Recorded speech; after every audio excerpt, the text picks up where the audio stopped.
শুবহাত, যারা সন্দেহযুক্ত জিনিস থেকে বেঁচে থাকবে, ফাকাদ ইস্তাবরা লিদীনিহি ওয়া ইরজিহি, সে তার দিন এবং তার সম্মানকে হেফাজত করল।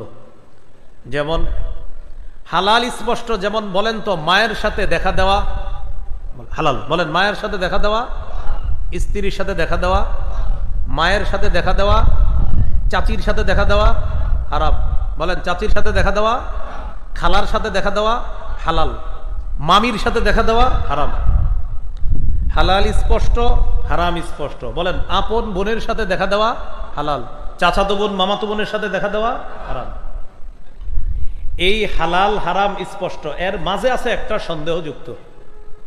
সন্দেহযুক্ত জিনিস থেকে যে বাঁচবে তার দিন এবং তার সম্মান বাঁচবে।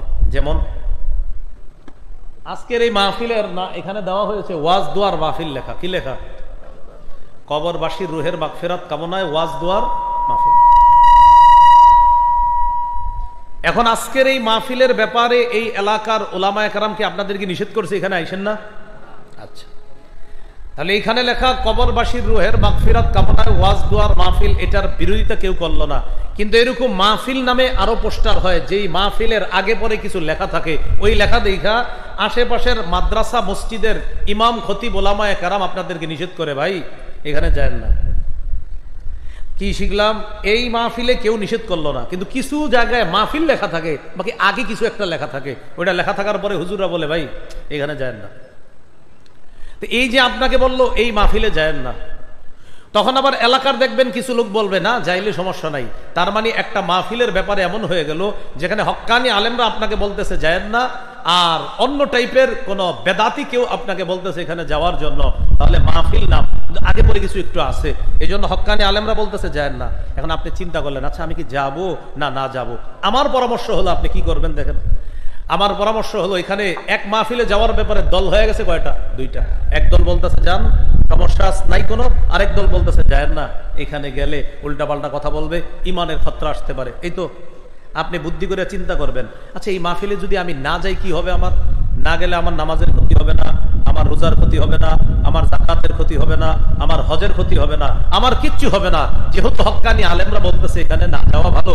আবার একদল বলতেছে যাওয়া উচিত, যেই জায়গার মধ্যে সন্দেহ কাজ করতেছে এখানে আমি না গেলাম, এখানে না গেলে তো আমার কোনো ক্ষতি হইতেছে না। আল্লাহ রাসূল বলেন সন্দেহযুক্ত বিষয় থেকেও বাঁচো, তোমার দিনও ঠিক থাকবে, তোমার সম্মানও ঠিক থাকবে।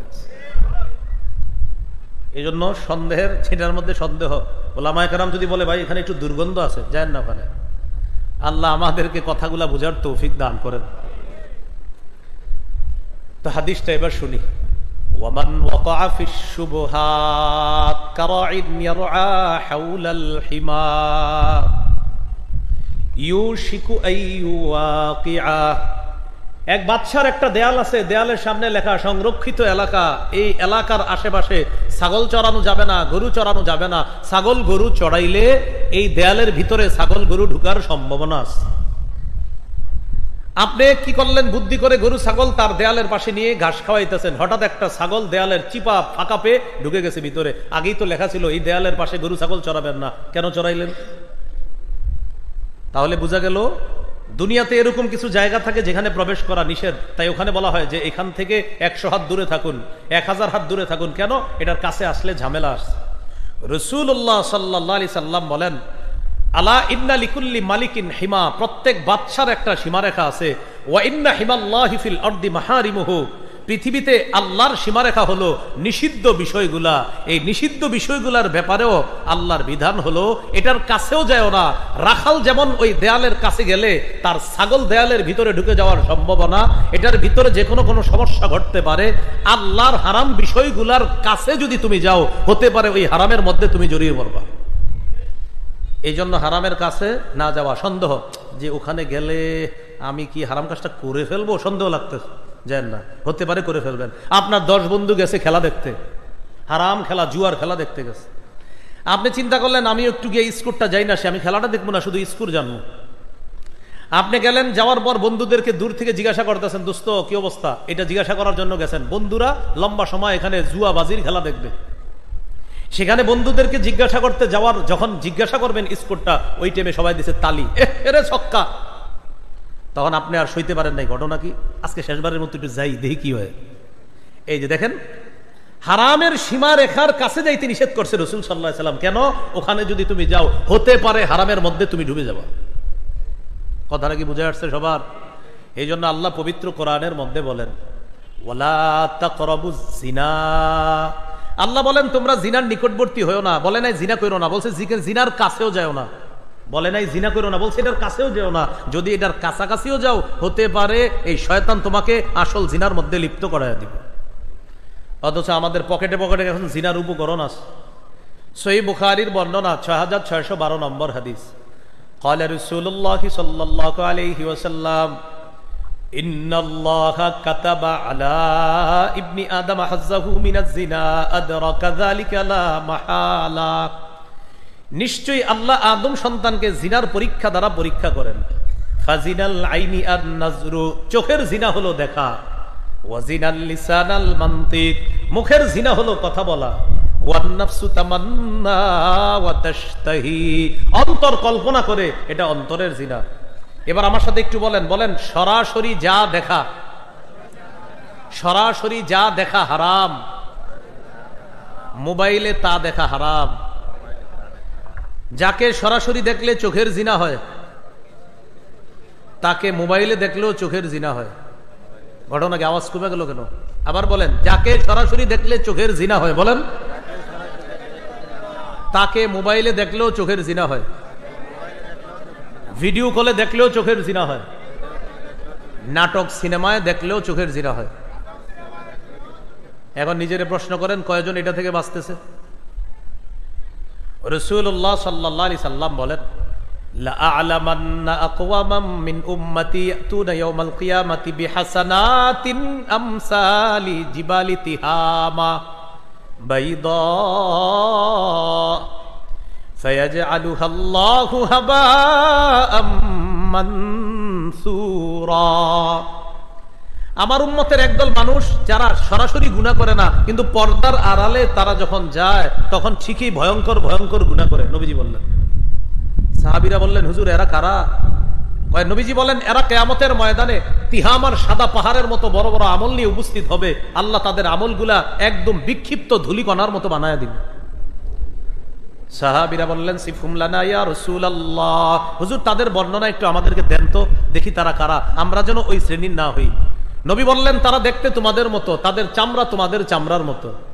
ইয়াখুজুনা বিল্লাইলি কামা তাখুজুনা, তোমরা যেমন রাতে তাহাজ্জুদ পড়ো তারাও তাহাজ্জুদ পড়ে। তবে হাত্তা ইযা খালাউ বিমাহারিমিল্লাহ ইনতাহাকুহা, এরা যখন নির্জনে কোন হারাম জিনিস পাওয়া যায় তখন ওই হারাম অপরাধটার মধ্যে তারা লিপ্ত হয়ে পড়ে, ঘন্টার পর ঘন্টা সে অপরাধ করে, প্রতিনিয়ত এই অপরাধ করে। তোমাদের মতো তাহাজ্জুদ পড়ে, তোমাদের মতো নামাজ পড়ে, তোমাদের মতো ইবাদত বন্দেগী করে, কিন্তু আড়ালে নির্জনে গেলে ভয়ঙ্কর অপরাধে প্রতিনিয়ত ঘন্টার পর ঘন্টা সে অপরাধ করতেছে। নবী বলেন, এদের আমলগুলো আল্লাহ কিয়ামতের ময়দানে বিক্ষিপ্ত ধূলিকণার মতো বানায় দিবে। আপনারা মাঠে আছেন? হ্যাঁ, আচ্ছা, এটা এই শুনছেন বর্ণনাটা যে বললাম, শুনছেন? এই অপরাধ হয়ে যাচ্ছে অনেকের। বাঁচা, এটা থেকে বাঁচা। কেন?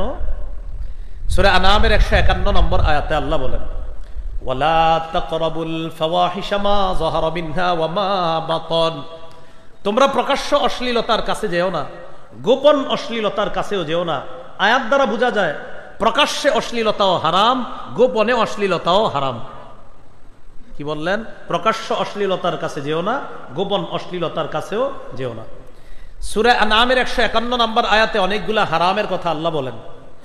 কুল তাআলাউ আতলু মা হাররামা রাব্বুকুম আলাইকুম আল্লা তুশরিকু বিহি শাইআ, নবী আপনি বলেন, আসো আমি তোমাদেরকে তেলাওয়াত করে শোনাই যা তোমাদের রব তোমাদের উপর হারাম করেছেন।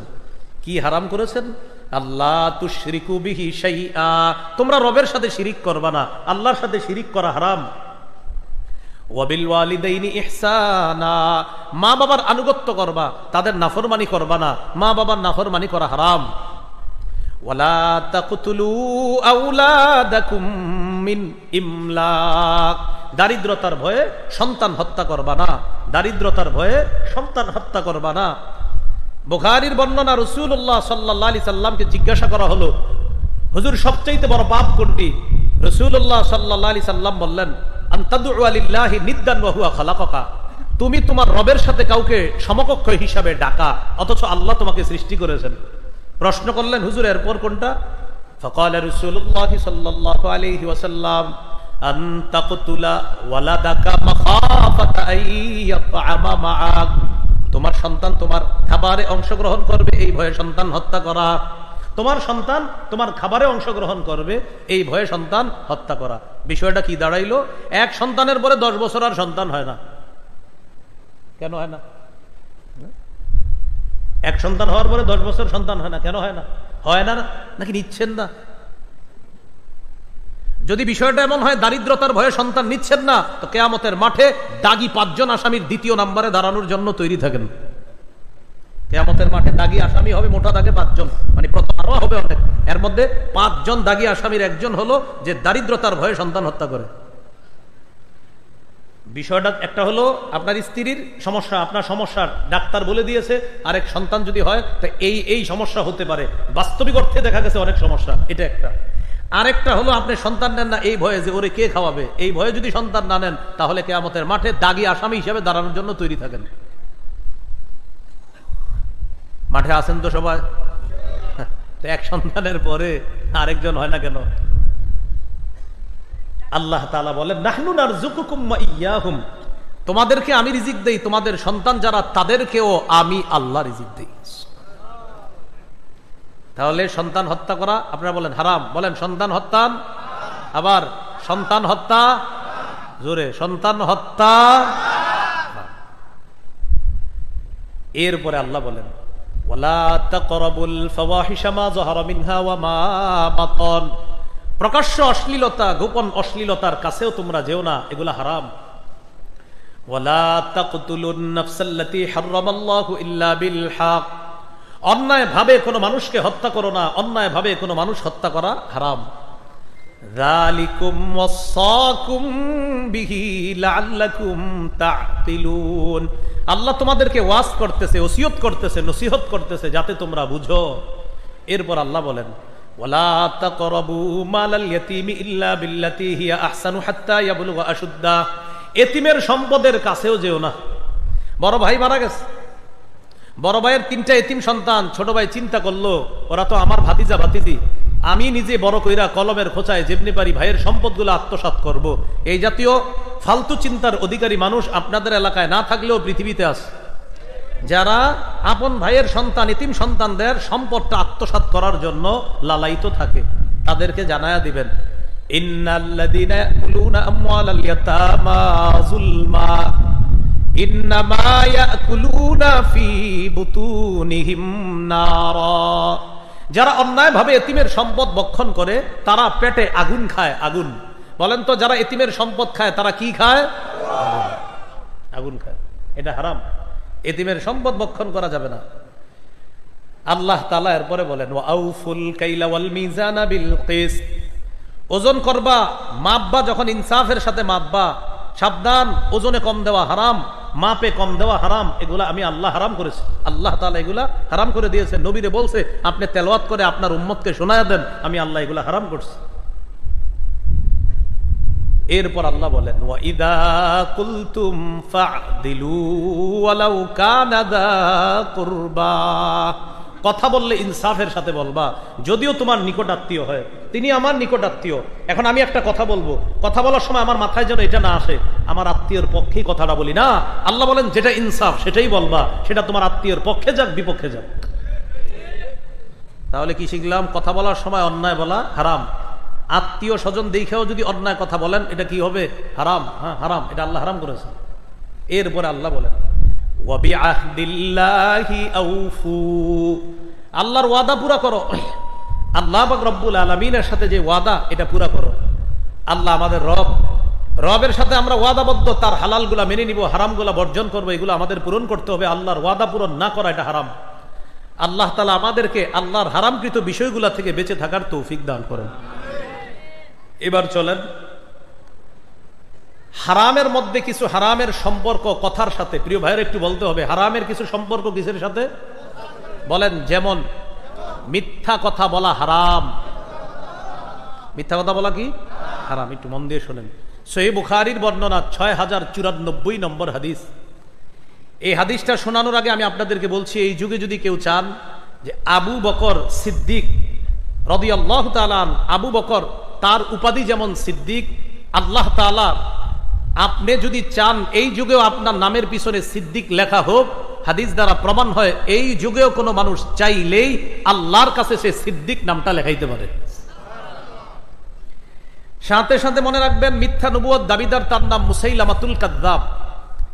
এই যুগে কোনো ব্যক্তি যদি চায় যে আমার নাম কাযযাব হোক, এটাও সে পারবে। অধিক মিথ্যাবাদী, এটাও সে কি করবে? পারবে।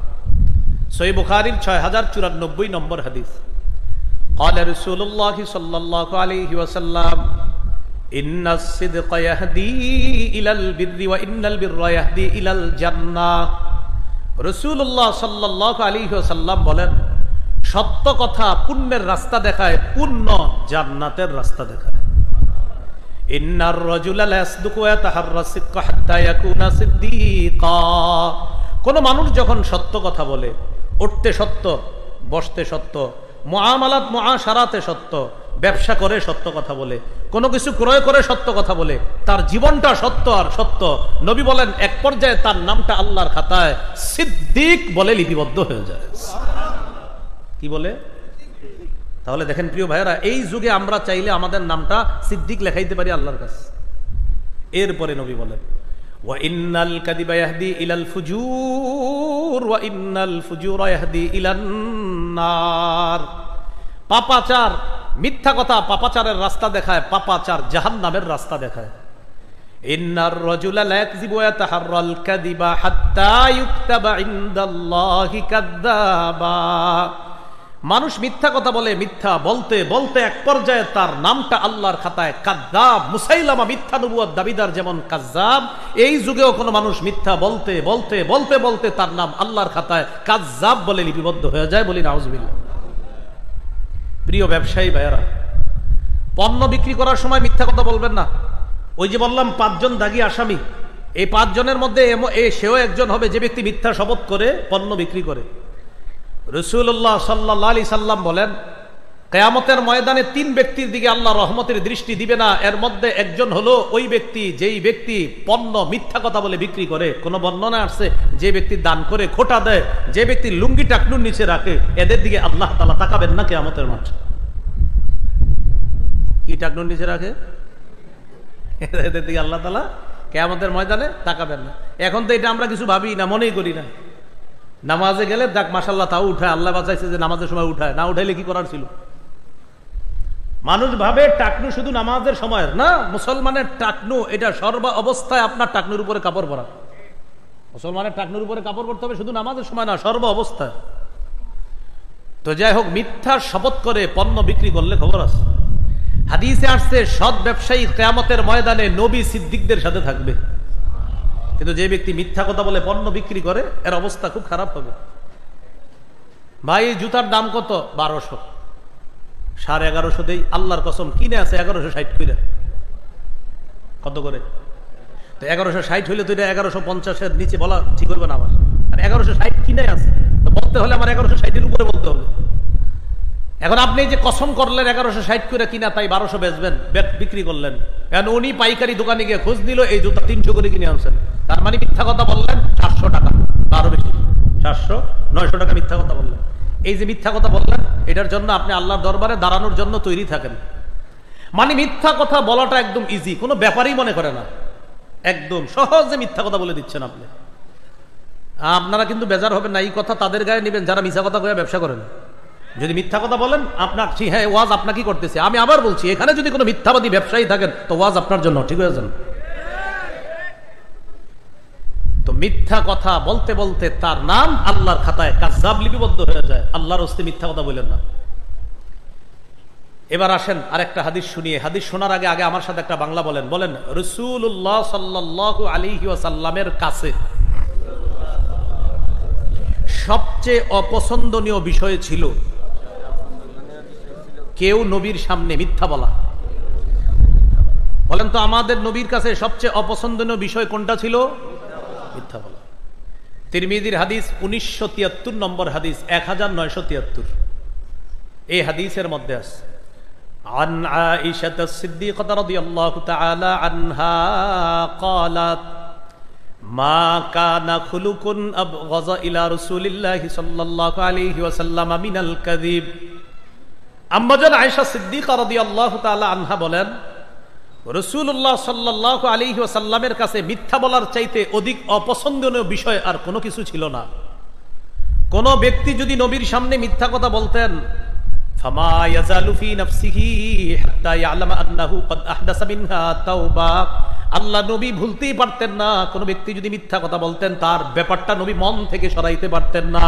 কোন ব্যক্তি মিথ্যা বললে নবী সরাইতে পারতেন না। এটা নবী সব কাজ করতেছে, মনে করেন খাবার খাচ্ছে, নামাজ পড়াইতে যাইতেছে, মানুষের সাথে কথা বলতেছে, নবীর মধ্যে একটা পেরেশানি কাজ করতেছে, কি ব্যাপার আপনি এমন করেন কেন, আল্লাহ রসুলের চেহারার অবস্থা কেন, নবীর মধ্যে পেরেশানি কেন?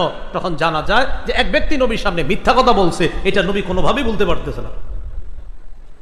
কি যে একটা লোক মিথ্যা কথা কেমনে বলে, এটা আল্লাহ রসুল এটা মানতেই পারতেছে না যে একটা মানুষ মিথ্যা কথা বললো কেন। কখন গিয়া নবীজির পেরেশানি দূর হইতো? যখন নবী জানতেন যে হুজুর অমুকে তওবা করছে আর মিথ্যা বলবে না, তখন নবীজি পেরেশানি থামতো। এর আগ পর্যন্ত নবী সারাক্ষণ এটা মনের মধ্যে রাখতেন, আচ্ছা লোকটা আমার সাথে মিথ্যা বললো কেন। তাহলে কি শিখলাম প্রিয় ভাইয়েরা? যদি জীবনে মিথ্যা কথা বলেন, বলার আগে চিন্তা করবেন যে আমার এই মিথ্যা কথাটা আমার হাবিবের কাছে সবচেয়ে অপছন্দের। এবার আমার সাথে বলেন, বাহানা করেও মিথ্যা বলা যাবে না। ছোট সন্তানকে বলেন আব্বু আম্মু বলে ডেকে মজা দেওয়ার কথা বলে মজা না দিলে মিথ্যা কথা।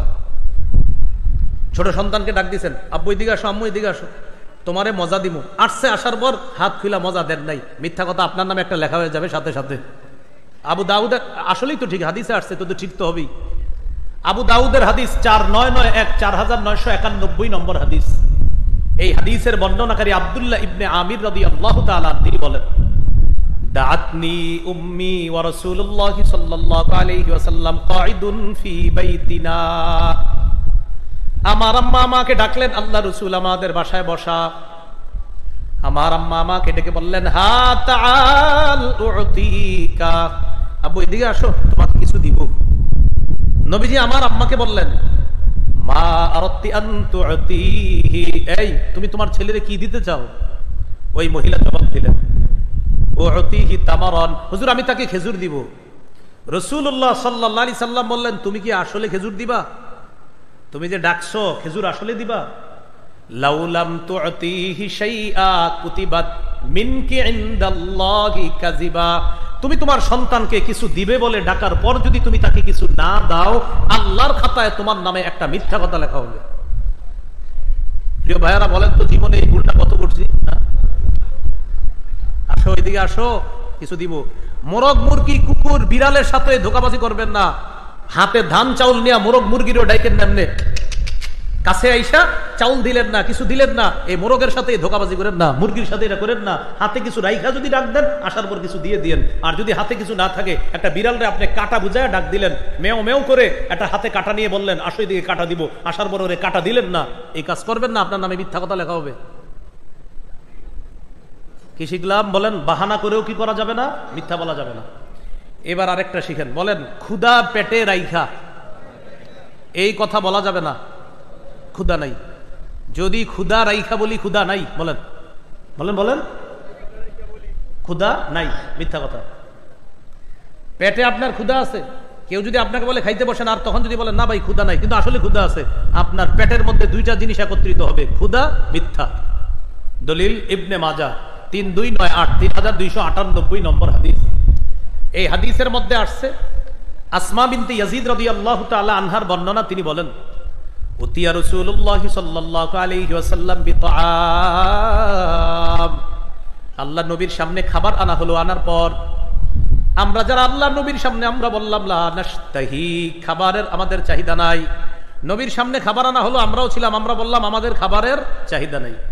নবীজি আমাদের দিকে তাকায় বললেন, এই শোনো, খাবারের চাহিদা তোমাদের নাই তো আসলে, লা তাজমা'না জু'আন ওয়া কাযিবা, সাবধান ক্ষুধা রাইখা বইলো না যে ক্ষুধা নাই।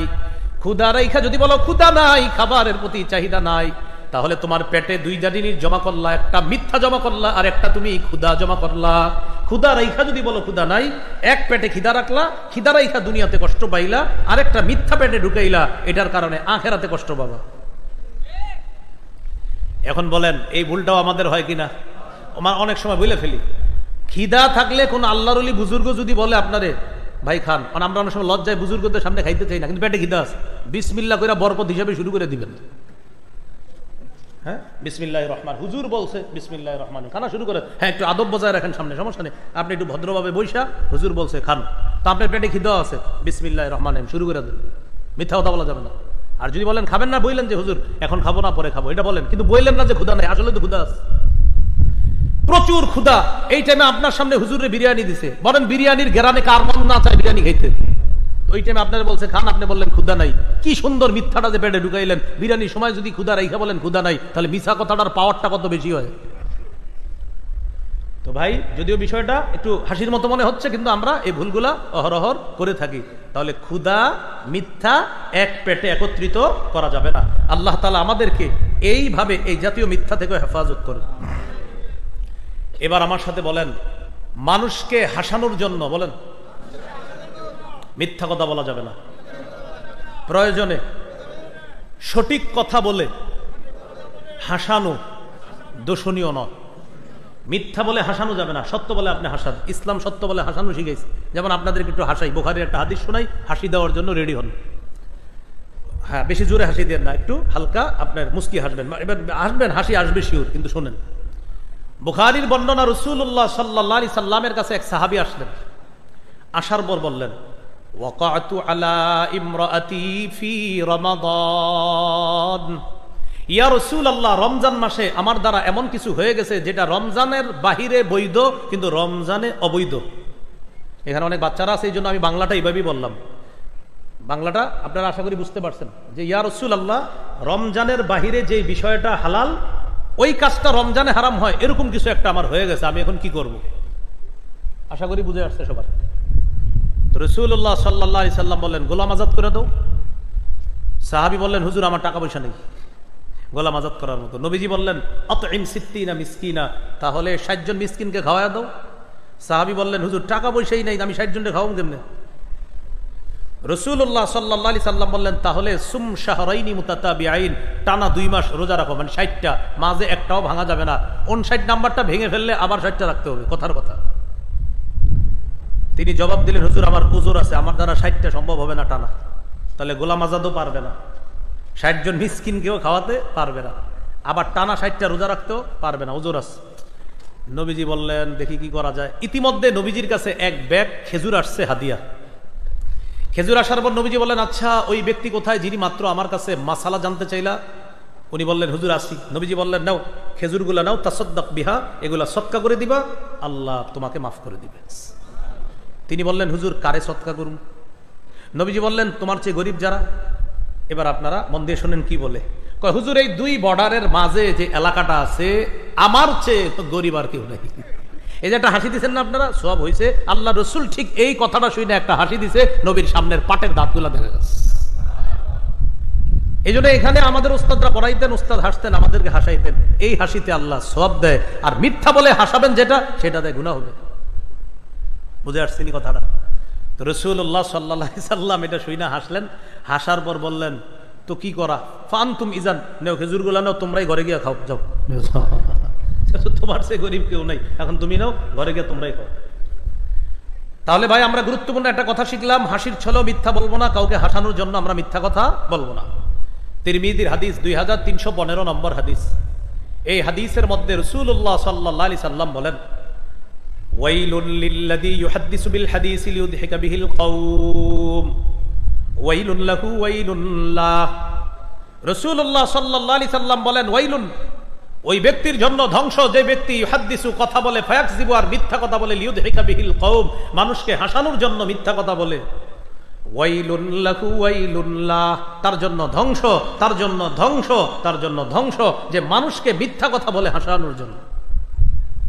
আল্লাহ আমাদের এই মজলিসগুলা, মাহফিলগুলাকেও মিথ্যা কথা থেকে হেফাজত করে। তাহলে কি শিখলাম ভাই? একটা শিখলাম, মিথ্যা বলতে বলতে কাযযাব হয়ে যায়। আরেকটা শিখলাম রাসূলুল্লাহ সাল্লাল্লাহু আলাইহি সাল্লামের কাছে সবচেয়ে অপছন্দনীয় বিষয় মিথ্যা বলা। আরেকটা শিখলাম বাহানা করেও আজকে থেকে আমরা কখনো মিথ্যা বলবো না। আরেকটা জিনিস শিখলাম পেটে ক্ষুধা রাইখা আমরা কখনো মিথ্যা কথা বলবো না। আরেকটা জিনিস শিখলাম মানুষকে হাসানোর জন্য আমরা কখনো মিথ্যা কথা বলবো না। এবার বলেন, পরিণতি চিন্তা না করে বলেন, একটা মিথ্যা কথা বললে 70 বছর জাহান্নামী হওয়া লাগতে পারে। পরিণতি চিন্তা না করে কথা বলে কিভাবে দেখেন, 3জন 4জন আমরা একসাথে দিচ্ছি তখন বুঝলে ফেলে এইভাবে, ও অমুকে আরে কইস না, হ্যাঁ কি ভালো মানুষ না, আন্দাজি, হ্যাঁ আর কি, মানে কথার কথা বলে ফেলছে। এক ব্যক্তির নামে কিছু মিথ্যা কথা বললাম, ওই ব্যক্তি আমার সাথে দেখা হল, তুই নাকি আমার নামে চা দোকানের সামনে এগুলো বলছস। কই কখন, আমি তো এমনি বলছি দুই একটা কথা। এই যে আপনি দুই একটা কথা তার নামে বললেন আর এটা মিথ্যা কথা, রাসূল বলেন এই একটা মিথ্যা তোমাকে 70 বছর জাহান্নামী বানাতে পারে। তিরমিজির হাদিস 2314 নম্বর হাদিস, রাসূলুল্লাহ সাল্লাল্লাহু আলাইহি সাল্লাম বলেন, ইন্না রাজুলা লা ইয়াতাকাল্লামু বিল কালিমা মা ইয়াতাবায়্যানু ফিহা। এটা একটা বর্ণনা বুখারীর। আর তিরমিজির বর্ণনা, ইন্না রাজুলা লা ইয়াতাকাল্লামু বিল কালিমা লা ইয়ারা বিহা বাসা। মানুষ মাঝে মাঝে কথা বলে পরিণতি চিন্তা করে না, মানে মন চাইছে বইলা দিছে। ইয়াহবি ফিন নার ইয়াহয়ি বিহা ফিন নার 70 খরিফা। এই একটা কথা তাকে 70 বছর জাহান্নামে নিবে। আল্লাহ আমাদেরকে হেফাজত করেন। এবার আমার সাথে বলেন, বলেন একটা মিথ্যা কথা বললে এই মিথ্যা কথার দুর্গন্ধে ফেরেশতারা ওই মুহূর্তে 1 মাইল দূরে চলে যায়। একটা মিথ্যা কথার দুর্গন্ধে ফেরেশতারা 1 মাইল দূরে চলে যায়। তিরমিজির বর্ণনা 1971 নম্বর হাদিস। এই হাদিসের মধ্যে আসছে রাসূলুল্লাহ সাল্লাল্লাহু আলাইহি সাল্লাম বলেন, ইদা কাযাবাল আবদু তাবাআদা আনহুল মালাইকা মিলান মিন নাতনি মা জাআ বিহি। কোন মানুষ যখন মিথ্যা কথা বলে তার থেকে ফেরেশতারা তার মিথ্যার দুর্গন্ধে 1 মাইল দূরে চলে যায়। বলি নাউজুবিল্লাহ। এবার আমার দিকে তাকান, একজন মানুষ, এই মানুষটা ফরজ ইবাদত করে, নফল ইবাদত করে, তাহাজ্জুদও পড়ে, কিন্তু আবার কিছু হারাম কাজ করে। এই মানুষটা ফরজ ইবাদত করে, ওয়াজিব ইবাদত করে, নফল একটু কম পড়ে, কিন্তু হারাম কাজ করে না। এই লোকটা প্রচুর ইবাদত করে, পাশাপাশি কিছু হারাম কাজও করে ফেলে। এই লোকটা ফরজ ওয়াজিবগুলা ঠিক রাখে, নফল পারলে পড়ে, না পারলে অতটা পড়ে না, কিন্তু একটা হারাম কাজও করে না। নবীজি বলেন এই লোকের ইবাদত প্রচুর কিন্তু হারামের মধ্যে লিপ্ত আছে। এই লোকের ইবাদত একটু কম কিন্তু হারামে লিপ্ত নাই। আমি নবী এই যে হারাম থেকে বেঁচে থাকলো তাকে পৃথিবীর মানুষের মধ্যে শ্রেষ্ঠ ইবাদত গুজার বান্দা বলে ঘোষণা করলাম। হারাম থেকে বাঁচা। তিরমিজির হাদিস 2305 নম্বর হাদিস। আবু হুরায়রা রাদিয়াল্লাহু তাআলা আনহুর হাত ধরে রাসূল সাল্লাল্লাহু আলাইহি সাল্লাম বললেন, আবু হুরায়রা তোমারে কয়েকটা বিষয় শিখিয়ে দিই। 1 নাম্বার, ইত্তাকিল মাহারিমা তাকুন আবাদান নাস। তুমি হারাম থেকে বাঁচো, মানুষের মধ্যে সবচাইতে শ্রেষ্ঠ আবেদ হয়ে যাবা যদি হারাম থেকে বাঁচো। এই হলো কথার হারাম, মিথ্যা কথা বলা। আরেকটা হলো খাদ্যের হারাম, সুদ খাওয়া হারাম, ঘুষ খাওয়া হারাম। হাদিসের একটা কিতাব আছে মুসনাদে আহমদ, এই কিতাবের 17,822 নম্বর হাদিস। এই হাদিসের মধ্যে আসছে কোন এলাকার মধ্যে যদি সুদের কারবার বেড়ে যায়, ওই এলাকাটা আল্লাহ দুর্ভিক্ষের আযাব দ্বারা পাকড়াও করে। ওই এলাকায় আগে ভালো ভালো নিয়ামত ছিল, ফসল হইতো, মাছ হইতো, মুরগির ফার্মে ভালো মুরগি হইতো, ডিম ভালো পারতো, গাছের মধ্যে ফল ফলাদি সুন্দর হইতো, আগে ডাব হইতো প্রচুর পরিমাণ, সিম, লাউ ইত্যাদি আল্লাহ প্রদত্ত নিয়ামত গুলো অনেক বেশি হইতো। কখন? যখন মানুষ সুদি কারবার করতো না। কিন্তু নবী বলেন সুদ যে এলাকায় ছড়ায় পড়বে ওই এলাকায় আল্লাহ অর্থনৈতিক গজব দিয়া পাকড়াও করবেন, মানুষ চারদিকে হাহাকার করবে, মানুষ আল্লাহ প্রদত্ত নিয়ামত থেকে বঞ্চিত হবে। কিসের কারবার বাড়লে? সুদ। নবী বলেন যে এলাকায় ঘুষের কারবার বাড়বে ওই এলাকার সুপুরুষগুলা কাপুরুষ হয়ে যাবে। সুপুরুষগুলা কি হবে? যেমন আমাদের দেশে যদি বাস্তবিক অর্থে জেহাদের ডাক আসে, এমনি হাত তোলে সবাই, কিন্তু বাস্তবিক জেহাদের ডাক যখন আসবে তখন অনেকের মা বাবা তারে বুঝাবে, হুজুরা যাক, তুই ঘরে থাক। তুই কেন কেন জানেন? ওই যে আমাদের দেশে মোটেই ঘুষ কারবার নাই, তো এজন্য তারা এখন সুপুরুষ। আমাদের দেশে ঘুষের কারবার না থাকার কারণে তারা সবাই সাহসী পুরুষ নাকি আছে? নবী বলেন যেই দেশে ঘুষের কারবার বাড়বে এই দেশের সব কাপুরুষ হয়ে যাবে। এই জন্য দেখবেন আপনি হাত সবাই তোলে, যখন কাজের মতো কাজ হওয়ার জন্য যখন তৈরি হবে তখন বুঝায়, তুই ঘরে থাক, হুজুরা যাক, তুই থাক, ঘরে থাক। কেন? ওই যে ঘোষ চারদিকে বাড়ছে, এই ঘোষ এটা হারাম, এটা খাদ্যের হারাম। আরেকটা হলো কর্মের হারাম, শিরিক করা হারাম, বেদাত করা হারাম। এই হারাম কাজগুলা করা যাবে না। আল্লাহ তাআলা আমাদের সকলকে হারামের ব্যাপারে যে মূলনীতিগুলো বলা হলো একটু মন দিয়ে শোনেন।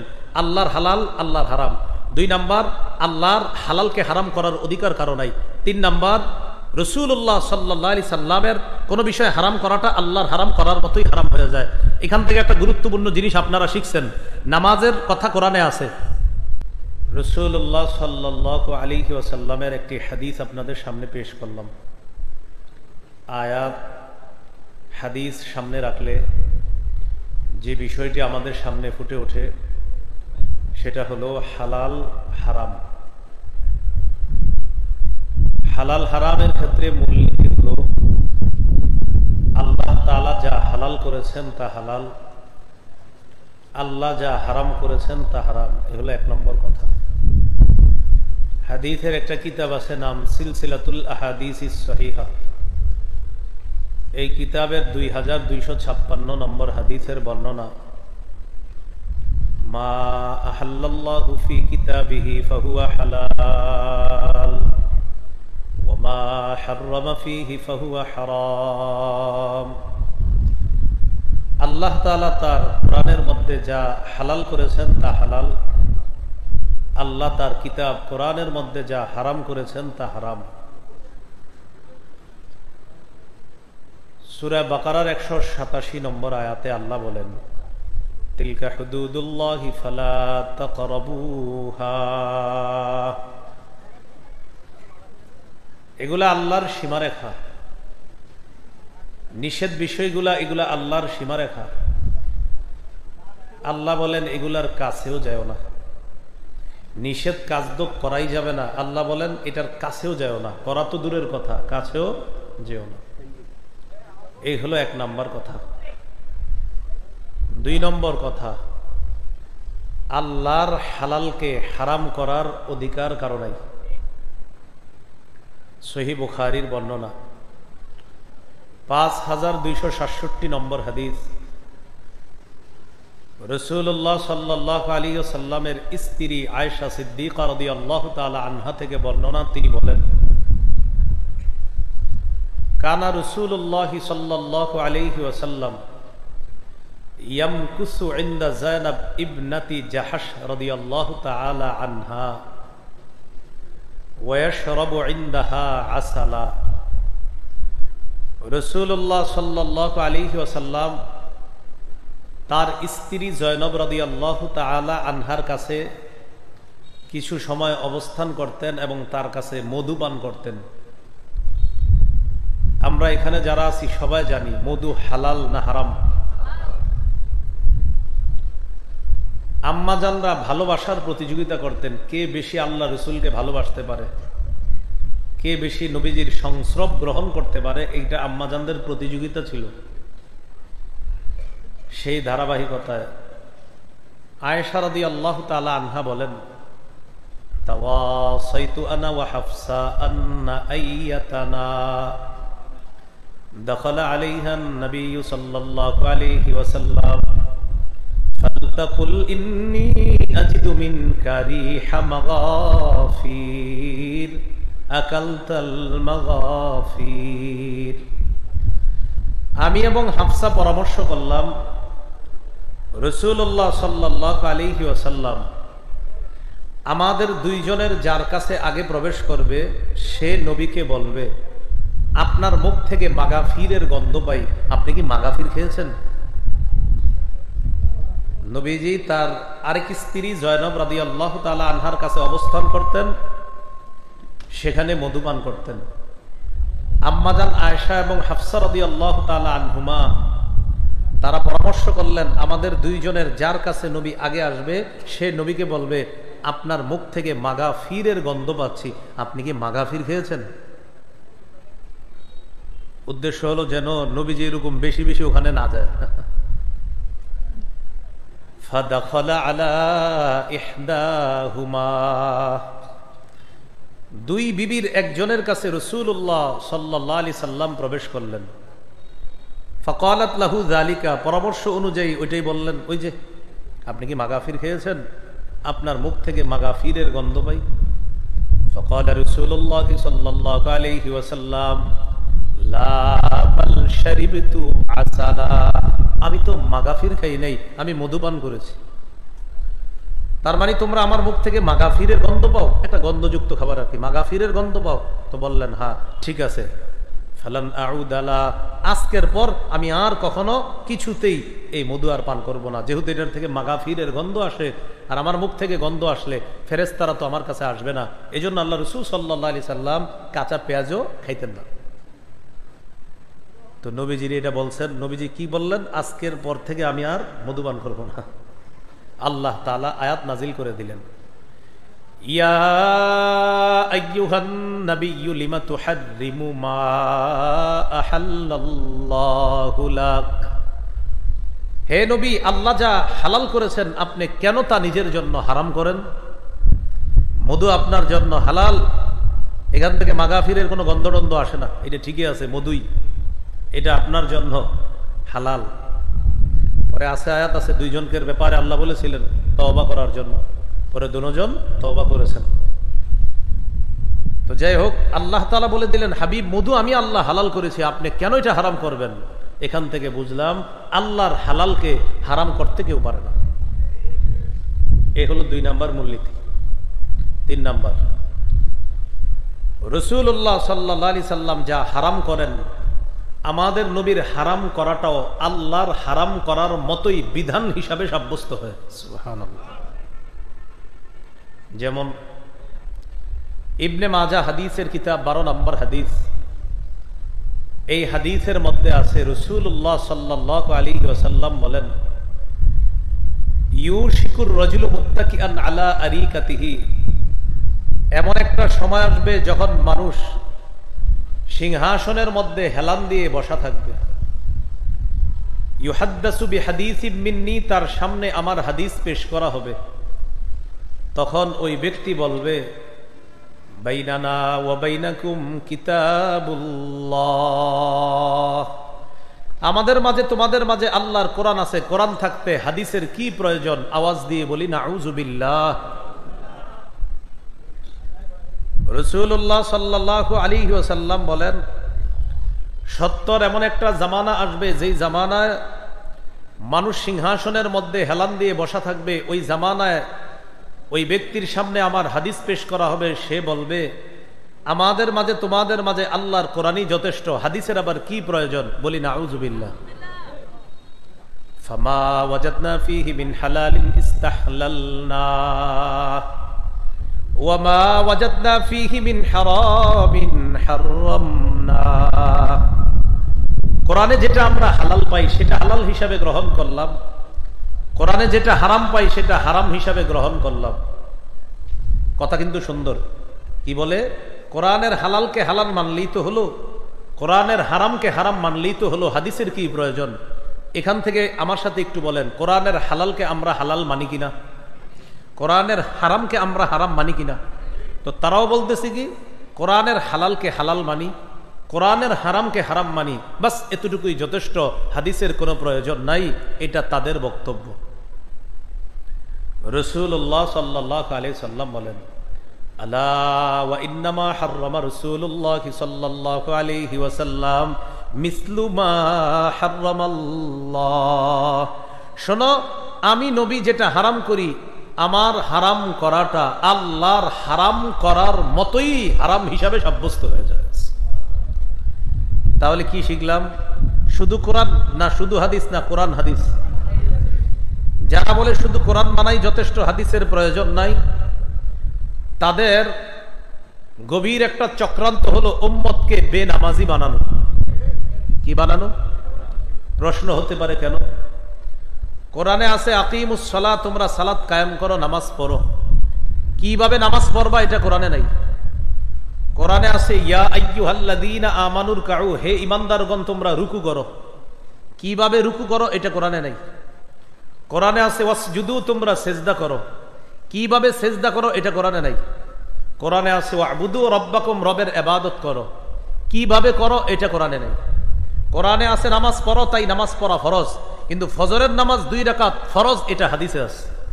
কোরআনে আছে নামাজ পড়া ফরজ, তাই জোহরের নামাজ ফরজ, আসরের নামাজ ফরজ, এশার নামাজ ফরজ, কিন্তু কোরআনে এটা নাই আসরের নামাজ কয় রাকাত, জোহরের নামাজ কয় রাকাত, এশা কয় রাকাত, এটা হাদিসে আছে।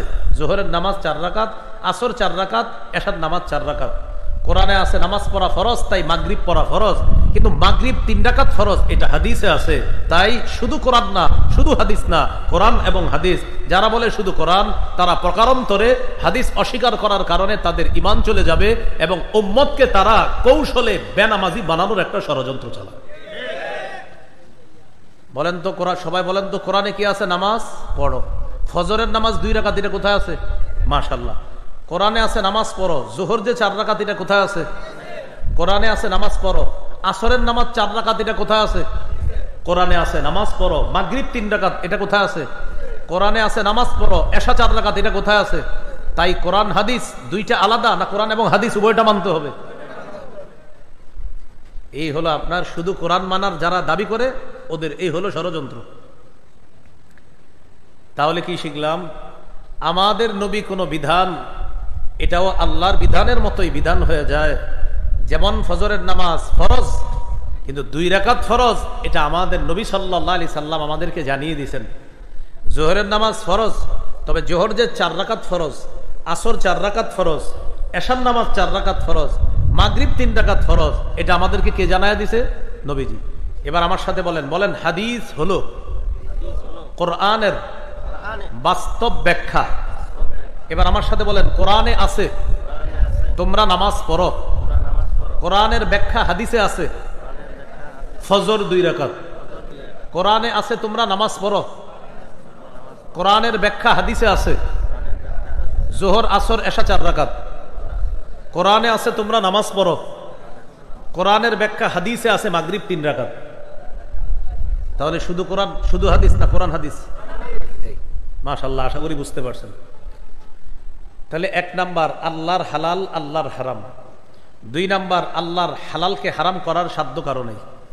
3 নাম্বার আমাদের নবী কোনো বিধান যখন আমাদের জন্য রেখে যান, আমাদের নবীর সেই বিধানটাও আল্লাহ পাক রব্বুল আলামিনের বিধানের মতোই এটা কার্যকর হয়ে যায়, যেই বিধানের মধ্যে আল্লাহ তাআলার সমর্থন থাকে। কারণ আমাদের নবী কোনো কিছু নিজের থেকে বলে না, যা বলে সব ওহী থেকেই আল্লাহ রাসূল বলে।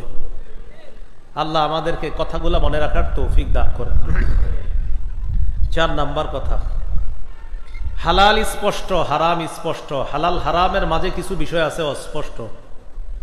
সহিহ বুখারীর বর্ণনা 52 নম্বর হাদিস, قال رسول الله صلى الله عليه وسلم الحلال بين والحرام بين وبينهما مشبهات। রাসূলুল্লাহ সাল্লাল্লাহু আলাইহি ওয়াসাল্লাম বলেন, হালাল স্পষ্ট, হারাম স্পষ্ট। হালাল হারামের মাঝে কিছু বিষয় আছে অস্পষ্ট। ফামানিত্তাকাল মুশাব্বাহাত, যারা সন্দেহযুক্ত জিনিস থেকে বেঁচে থাকবে, ফাকাদ ইস্তাবরা লিদীনিহি ওয়া ইরজিহি, সে তার দ্বীন এবং তার সম্মানকে হেফাজত করলো। যেমন হালাল স্পষ্ট, যেমন বলেন তো মায়ের সাথে দেখা দেওয়া হালাল। বলেন মায়ের সাথে দেখা দেওয়া, স্ত্রীর সাথে দেখা দেওয়া, মায়ের সাথে দেখা দেওয়া, চাচির সাথে দেখা দেওয়া হারাম। বলেন চাচির সাথে দেখা দেওয়া, খালার সাথে দেখা দেওয়া হালাল, মামির সাথে দেখা দেওয়া হারাম। হালাল স্পষ্ট, হারাম স্পষ্ট। বলেন আপন বোনের সাথে দেখা দেওয়া হালাল, চাচাতো বোন মামাতো বোনের সাথে দেখা দেওয়া হারাম। এই হালাল হারাম স্পষ্ট, এর মাঝে আছে একটা সন্দেহযুক্ত।